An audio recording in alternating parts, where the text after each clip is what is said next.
হাদিসটি ভালো করে শুনে রাখেন। মান কানা লাহু সাআতুন ওয়া লাম ইউদহি ফালা ইয়াকরাবান্না মুসাল্লানা। যে ব্যক্তির সামর্থ্য থাকা সত্ত্বেও কুরবানি করলো না, ওই ব্যক্তি যেন আমাদের ঈদের মুসল্লায় না আসে। আর এই সামর্থ্যর যে ব্যাখ্যা করেছিলাম তা হলো কি, যে ব্যক্তি ঈদের দিনে যে খাদ্যর প্রয়োজন হয় এই খরচ করে, ছেলে মেয়ের যে দায়িত্ব রয়েছে অর্থাৎ কাপড় চোপড় দিয়ে, এবং যদি ঋণ হয়ে থাকে মানুষটা ঋণ পরিশোধ করে, এবং ওই বাড়িতে যদি কোনো মানুষ বেমারি থাকে আগে বেমারের চিকিৎসা করতে হবে, তারপরে যদি আপনার কুরবানি দেওয়ার মতন টাকা থাকে তাহলে ওই ব্যক্তি কুরবানি দিবে, ওই ব্যক্তি সামর্থ্যবান।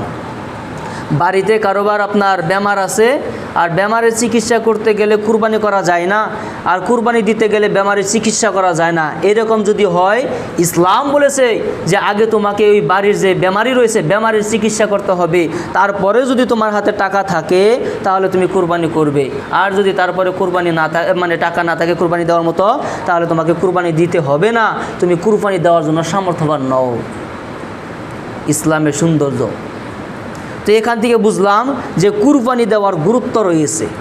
আর আমরা জানি যে কুরবানিতে ফজিলত রয়েছে। কি ফজিলত? যে আল্লাহকে সন্তুষ্ট করার জন্য, আল্লাহকে খুশি করার জন্য যেসব মাধ্যম রয়েছে তারই মধ্যে একটি মাধ্যম কি? কুরবানি করা। অর্থাৎ কুরবানিতে গুরুত্ব রয়েছে। কুরবানি হচ্ছে সুন্নতে মুআক্কাদা, অর্থাৎ গুরুত্ব রয়েছে। এখন এই বলে যে আমি যদের মধ্যে যে টাকা ইনকাম করেছি ওই টাকা দিয়ে যে আমি কুরবানি দিব, বিষয়টি কিন্তু এরকম নয়। কারণ আমরা এই যে নবী আদমের দুইটি সন্তান ছিল হাবিল কাবিল, এই হাবিল কাবিলের যে কুরবানি রয়েছে এই কুরবানি থেকে একটি শিক্ষা পেয়েছি, তা কি? যে কুরবানি করলেই কুরবানি আল্লাহর দরবারে কবুল হয় না। আমি মনে করি যে আমি একটি পশু কিনে নিয়ে এলাম আর আমি আল্লাহর রাস্তায় কুরবানির দিন জবাই করে নিলাম, আর আমার কুরবানি কবুল হয়ে গেল না। কারণ যখন কুরবানি করেছিল কাবিল আর হাবিল, আপনার হাবিলেরটা কবুল হয়ে গেল, কাবিলেরটা কবুল হলো না। কাবিল এমন কি দোষ করেছিল, কাবিলও আল্লাহর রাস্তায় কুরবানি করেছিল, হাবিলও আল্লাহর রাস্তায় কুরবানি করেছিল, কিন্তু হাবিলের কুরবানি কবুল হলো, কাবিলের কুরবানি কবুল হলো না। অর্থাৎ নিয়তেরও কথা রয়েছে। নিয়তের কথা রয়েছে যে কাবিল কোন নিয়তে কুরবানি করলো, হাবিল কোন নিয়তে কুরবানি করলো, এই নিয়তটাও আমাদের জানা জরুরি। এই নিয়তটা করারও নিয়ম থাকতে হবে। আমরা মাংস খাবার লোভে যদি কুরবানি করি তাহলে এই কুরবানিকে আল্লাহর দরবারে কবুল হবে? আমি মনে মনে ধারণা করতে পারি হ্যাঁ আমার কুরবানি আল্লাহর দরবারে কবুল হয়ে যাবে, কিন্তু নাও তো হতে পারে। আমার যদি এরকম হয় যে সমাজে আমি নাম বাড়ানোর জন্য সমাজের অঞ্চলে সব থেকে বড় কুরবানি করব, যদি এই নিয়ত থাকে তাহলে তো এটা আল্লাহর দরবারে কবুল হবে না। একটি জাল হাদিস রয়েছে, যে জাল হাদিসটা লোকেরা সব সময় দেখি যে ব্যবহার করার জন্য চেষ্টা করে, তা হলো কি? যে কুরবানি পশুর শরীরে যত পশম থাকবে অত নেকি পাবে। কুরবানি পশুর শরীরে যত পশম থাকবে অত নেকি থাকবে। বিষয়টি কিন্তু সহি না, এই হাদিসটা কিন্তু সহি না। এখন আপনাকে বলি যে কুরবানির গুরুত্ব রয়েছে, একথা সত্য। তবে যে টাকা দিয়ে আপনি কুরবানির পশু কিনবেন, ক্রয় করবেন, ওই টাকাটা আপনার জন্য হালাল হতে হবে। যদি আপনি ওই চোরের মতন করেন তাহলে কিন্তু আপনার কুরবানি আল্লাহ দরবারে কবুল হবে না। কোন চোরের মতো? হুজুর শুক্রবারে আপনার মেম্বারে দাঁড়িয়ে খুতবা দিয়েছে যে কুরবানি করলে এই নেকি ওই নেকি, কুরবানি করলে এই ফায়দা ওই ফায়দা, ওই খুতবাতে বসা ছিল চোর। তো চোরে ধারণা করতেছে হাই হাই আমি তো এতদিন জানি নাই যে কুরবানিতে এত নেকি এত ফজিলত। এই লোকটি ভালোভাবে মনোযোগ দিয়ে খুতবাটা শুনলো, শোনার পরে লোকটি সারা রাত ঘুমায় নাই। ফজরের সময় যখন হুজুর মসজিদে আসতেছে তো হুজুরের সাথে চোরের সাথে দেখা, এবং চোরের হাতে একটি গরু দেখা যায়। তো হুজুর জিজ্ঞাসা করলো, আচ্ছা তুমি তো ওই লোকটা না, কালকে যে আমি খুতবা দিলাম তুমি খুব মনোযোগ দিয়ে শুনলা? কয় হ্যাঁ হুজুর আমি ওই লোকটাই। তুমি গরু এত রাতে গরু কই থেকে নিয়ে আসলা? হুজুর যাই জিজ্ঞাসা করেন গরুর কথা জিজ্ঞাসা করবেন না। হুজুর আপনি যাই জিজ্ঞাসা করেন কিন্তু গরুর কথা জিজ্ঞাসা করবেন না। তো হুজুরের তো সমস্যা হয়ে গেল, হুজুর তো সন্দেহ লেগে গেল যে ঘটনা কি। আমি তাকে জিজ্ঞাসা করলাম, এতে সেইটা উঠলো কে যে হুজুর যাই বলবেন বলবেন কিন্তু গরুর কথা জিজ্ঞাসা করবেন না। তো হুজুর মানুষ তার এমনিই হয় না। হুজুর মানুষ হলো চালাক থাকে, মানে আপনার 60 থেকে 70 বাড়ির ভাত খেয়ে হুজুর হয়। হুজুর মানুষ মানে জেবত খেতে খেতে হুজুর হয়ে যায় না, মানে সব হুজুর না, মানে বিশেষ করে আগেকার দিনে লোকেরা যা ধারণা করতো হুজুরদেরকে যে হুজুর মানুষ জেবত না খাইলে আর হুজুর হওয়া যায় না। তো মোট কথা হলো কি, যে হুজুর মানুষ অল্প চালাক থাকে, তো হুজুর আপনার সেকেন্ডের ভিতরে সুরের হাতটা ধরে নিয়েছে, হাতটা ধরে বলছে, আচ্ছা বাবা গরুর রহস্যটা কি? তখন সুর বলছে, হুজুর আপনি হুজুর মানুষ, তো আপনার সাথে কি মিথ্যা কথা বলবো? আপনার কালকে এই যে কুরবানির যে ফজিলতের হাদিসগুলো শুনে আমি খুব সন্তুষ্ট হয়েছি, কাজে আমার কাছে তো টাকা নাই, আর আমার যেহেতু স্বভাবই সুরের, কাজে আমি চুরি করে গরুটা নিয়ে আসছি, কুরবানি করব। তো এই যে আপনার চুরির গরু, এই চুরির গরু কুরবানি করলে যেমন আল্লাহর দরবারে কবুল হবে না, ঠিক হারামের টাকাতে যদি কোনো ব্যক্তি কুরবানি করে, ওই ব্যক্তির কুরবানিও আল্লাহর দরবারে কবুল হবে না। যেমন আপনার পেশাব করে, ওই পেশাব দিয়ে গোসল দিলে যেমন কোনো মানুষ কশিন কালেও পাক হতে পারে না, ঠিক হারাম টাকাতে আল্লাহর দরবারে যে কোনো আপনার ইবাদত করুক, দানি করুক, আপনার কুরবানি করুক, যাই করুক না কেন, ওগুলো আল্লাহর দরবারে কবুল হবে না। যদি কোনো ব্যক্তি সুদের টাকা দিয়ে কুরবানি করলো, তাহলে ওই ব্যক্তির আপনার যে কুরবানি, ওই কুরবানি নয়, শুধু মাংস খাওয়া হলো। আপনি দেখবেন যে এই ক্ষেত্রে অনেক লোক কী করে, তারা নিজের ইবাদতটাকে টিকাবানোর জন্য তারা দেখবেন যে অনেক লোক হজ করে, দেখবেন যে তার যে ইনকামের টাকাতে হজ করে, তারা মাটি বিক্রি করে আপনার হজ করে। কেন? সে জানে যে আমার এই টাকার ভিতরে হারাম থাকতে পারে, কাজেই মাটি বিক্রিতে কোনো হারাম নেই, এই টাকাতে আমি হজ করবো, এরকম অনেক লোকেরও চিন্তা থাকে। যাই হোক, ওদিকে যাবো না। মোট কথা হলো, আমাদের যে শেষের হাদিস ছিল তা হলো কি, যে মান কানা লাহু সাআতুন ওয়া লাম ইউদহি ফালা ইয়াকরাবান্না মুসাল্লানা, যে ব্যক্তির সামর্থ্য থাকা সত্ত্বেও আপনার কি করলো না, কুরবানি করলো না, ওই ব্যক্তি যেন আমাদের ঈদের মুসাল্লায় না আসে, অর্থাৎ ঈদের নামাজ পড়ার জন্য না আসে।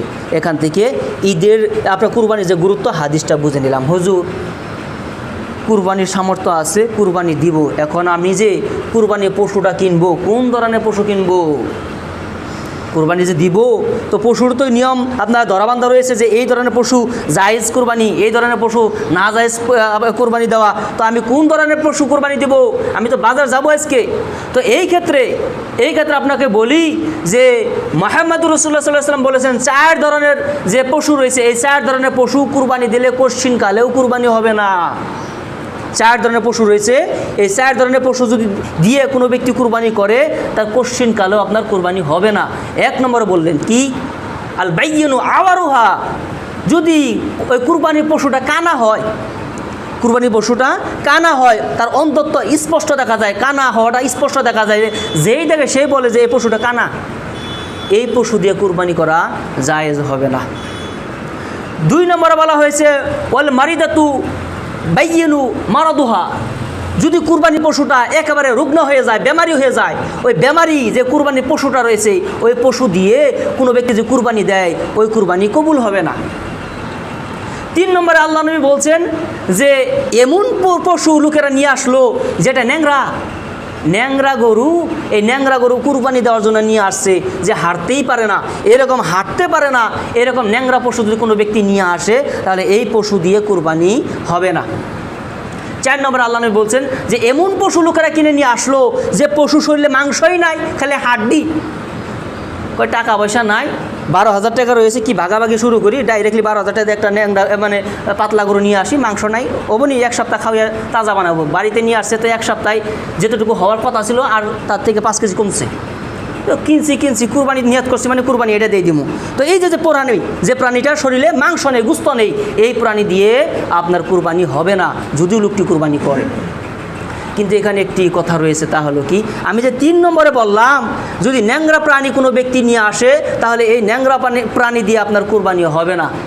তো এই ক্ষেত্রে আর একটি হাদিস রয়েছে, যে হাদিসে আলী রাদিয়াল্লাহু তাআলা আনহু থেকে বর্ণিত, তিনি বলেন যে আল বাকারাতু আন সাবআতিন, একটি গরুতে 7 জনের তরফ থেকে, 7 জনের পক্ষ থেকে কি করতে পারবে? কুরবানি করতে পারবে, অর্থাৎ 7 ভাগে, একটি গরু 7 ভাগে কুরবানি দিতে পারবে। কে বলছে? আলী রাদিয়াল্লাহু তাআলা আনহু বলতেছেন যে একটি গরুতে আল বাকারাতু সাবআতিন, অর্থাৎ একটি গরুতে 7 ভাগে কুরবানি দিতে পারবে। যখন এই কথা বললো হযরত আলী, তখন ওখানে বসা ছিল আপনার একটি সাহাবী, যে সাহাবীটা বলছে যে আমি আলী রাদিয়াল্লাহু তাআলা আনহুকে জিজ্ঞাসা করলাম, ও আলী, যদি এমন প্রাণী হয় যে লোকেরা কুরবানি দেওয়ার জন্য নিয়ে আসলো আর গরু, আর ওই গরুর ভিতরে পেটে বাচ্চা হইল, তখন বলছেন ইজবাহ ওয়ালাদাহা মাআহা, যদি এমন হয় যে কুরবানি পশু কিনে নিয়ে আসলো আর এই কুরবানি পশুর পেটের ভিতরে বাচ্চা বের হয়ে গেল, তাহলে ওই যে বাচ্চাটা রয়েছে ওই বাচ্চাটাকেও জবে করো। কে বলছে? হযরতে আলী বলছে। যদি কুরবানি পশুর পেটে বাচ্চা বের হয়ে যায়, অনেক লোকে দেখা যায় যে ভয় খেয়ে যায় যে আমার কুরবানি মতো নষ্ট হয়ে গেল, 70,000 টাকা 80,000 টাকার গরু, আর এই গরু কিনে কুরবানি দিলাম আর বাচ্চা বের হয়ে গেলো। ভয়ের কোনো কারণ নাই, ভয়ের কোনো কারণ নাই। যদি বাচ্চা বের হয়ে যায় তাহলে ওটা যদি এরকম হয় বাচ্চাটা যে হারতে পারে বা লড়াচড়া ভালোই করে, তাহলে ওটাকেও জবাই করতে হবে যদি কোনো ব্যক্তির আপনার রুচি হয় যে আমি এটা খেতে পারবো।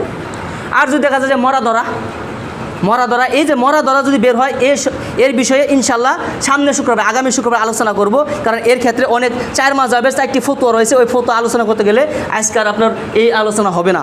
তো যাই হোক, ওদিকে যাব না। এখন আসেন যে জিজ্ঞাসা করলো কে? হুজাইয়া জিজ্ঞাসা করলো যদি গরুর পেটে বাচ্চা বের হয় তাহলে কি করব? তো আলী রাদিয়াল্লাহু তাআলা আনহু আপনার জবাব দিল যে ওই পশুটাকে, ওই বাচ্চাটাকেও জবে করে নিবে। তিনি বললেন যে কুরবানির পশু যদি ন্যাংরা হয়, তখন তিনি বললেন যে কুরবানির পশু যদি ন্যাংরা হয় তাহলে এই ন্যাংরা কতটুকু এটা দেখতে হবে।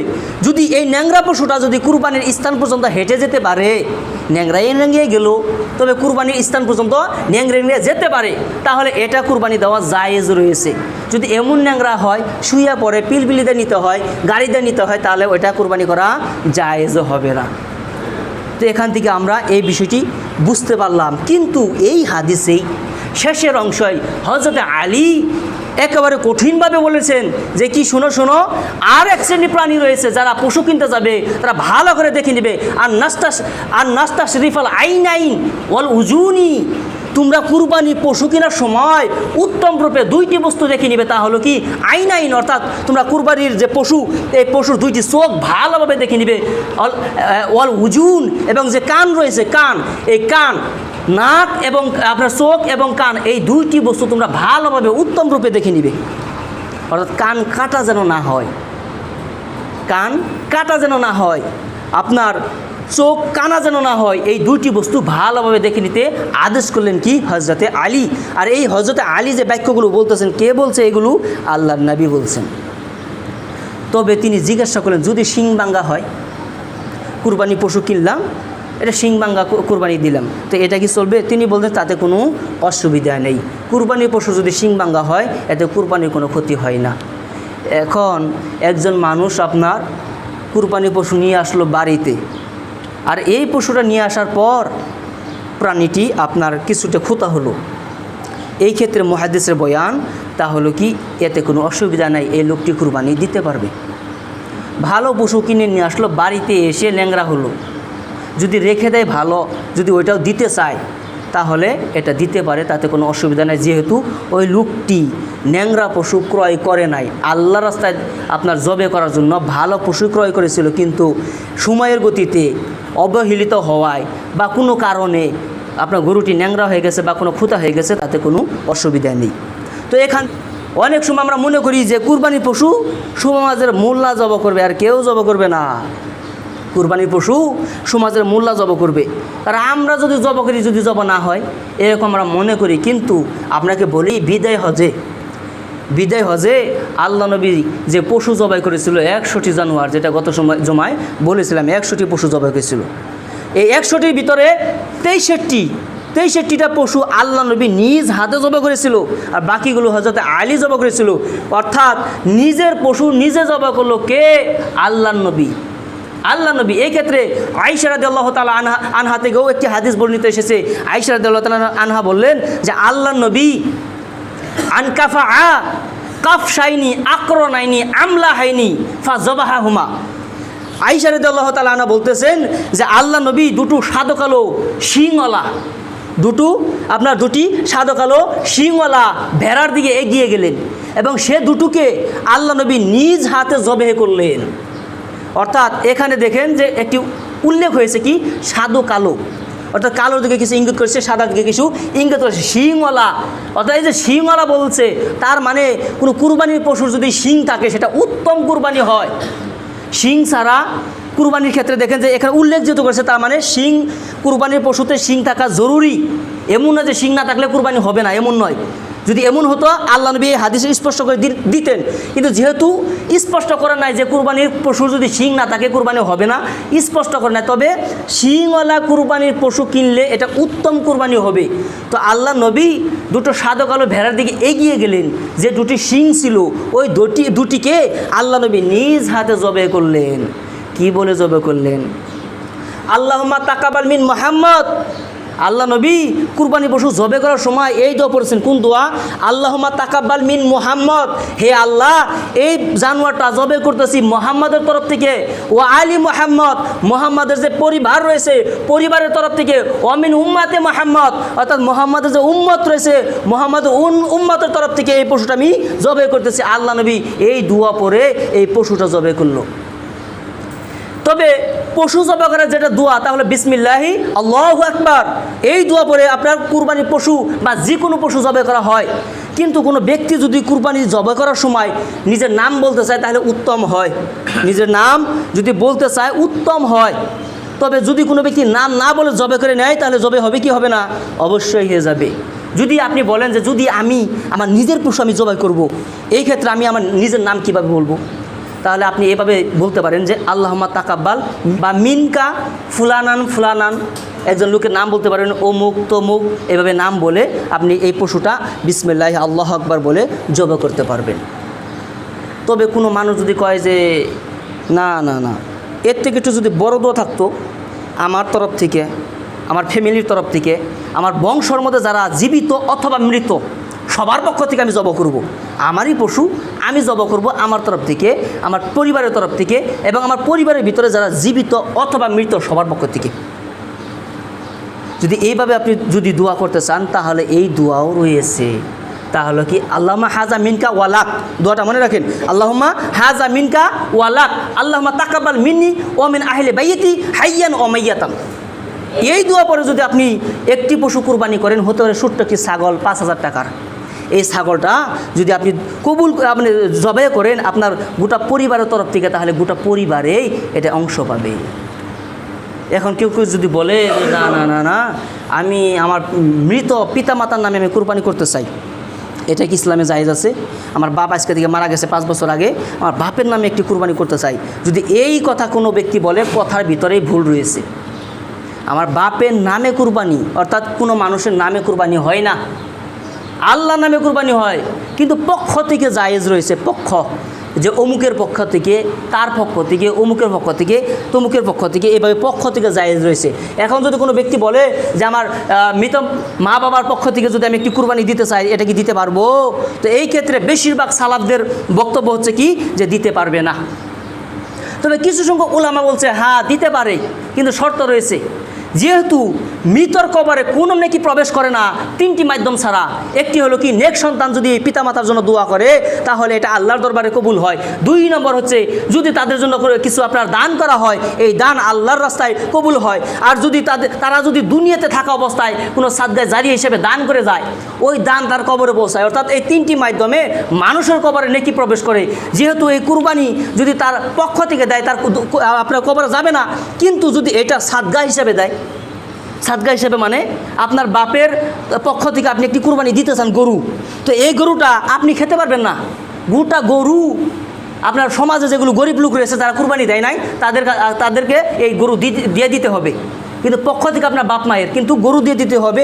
ওখান থেকে আপনি একটি মাংসর টুকরাও খেতে পারবেন না। যদি এই নিয়তে, যদি এই অঙ্কে যদি আপনি মৃত পিতামাতার পক্ষ থেকে কুরবানি দিতে চান তাহলে দিতে পারেন। না না না পিতামাতার নামে কুরবানি পক্ষ থেকে কুরবানি দিব, মাংস আমি খাবো, জায়েজ নাই, জায়েজ নাই। তো এখান থেকেও ক্লিয়ার হয়ে গেল আশা করি। তো এখন আসি যে কুরবানির যে মূল বিষয়গুলো, সময় শেষ হয়ে গেছে, বক্তব্য বেশি বাড়াবো না।